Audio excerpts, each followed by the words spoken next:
ಇನ್ನು micro finance ವಿಚಾರದಲ್ಲಿ ರಾಜ್ಯಪಾಲರು ಅದನ್ನು ವಾಪಸ್ ಕಳಿಸಿದ್ರ ಸುಗ್ರೀವಾಜ್ಞೆಯನ್ನ ಪುನರ್ ಪರಿಶೀಲನೆ ಮಾಡೋಕೆ ಈಗ ಸರ್ಕಾರ ತೀರ್ಮಾನವನ್ನ ಮಾಡಿದೆಯಂತೆ. ಈಗ ಬರ್ತಾ ಇರುವಂತಹ ಸುದ್ದಿ, ಸುಗ್ರೀವಾಜ್ಞೆ ಪುನರ್ ಪರಿಶೀಲನೆಗೆ ಸರ್ಕಾರ ನಿರ್ಧಾರವನ್ನ ಮಾಡಿದೆ. ರಾಜ್ಯಪಾಲರು ಎತ್ತಿರುವ ಆಕ್ಷೇಪಗಳಿಗೆ ಕಾನೂನು ಇಲಾಖೆಯಿಂದ ಉತ್ತರವನ್ನ ಪಡೆದುಕೊಳ್ಳುತ್ತೀವಿ. ಸಿಎಂ ಸಿದ್ದರಾಮಯ್ಯ ಒಪ್ಪಿಗೆಗೆ ಕಳುಹಿಸಿರುವಂತಹ ಕಾನೂನು ಸಚಿವರೀಗ ಸಿಎಂ ಒಪ್ಪಿಗೆ ಬಳಿಕ ಮತ್ತೆ ರಾಜ್ಯಪಾಲರಿಗೆ ರವಾನೆ ಮಾಡ್ತೀವಿ ಅಂತ ಹೇಳಿದ್ದಾರೆ.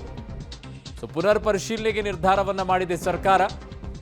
ಜೊತೆಗೆ ರಾಜ್ಯಪಾಲರು ಇನ್ನೂ ಒಂದು ಹೇಳಿದ್ದಾರೆ, ಇದನ್ನು ಸದನದೊಳಗೆ ಚರ್ಚೆಗೆ ಅವಕಾಶವನ್ನ ಮಾಡಿಕೊಡಿ ಅಂತ ಹೇಳಿ.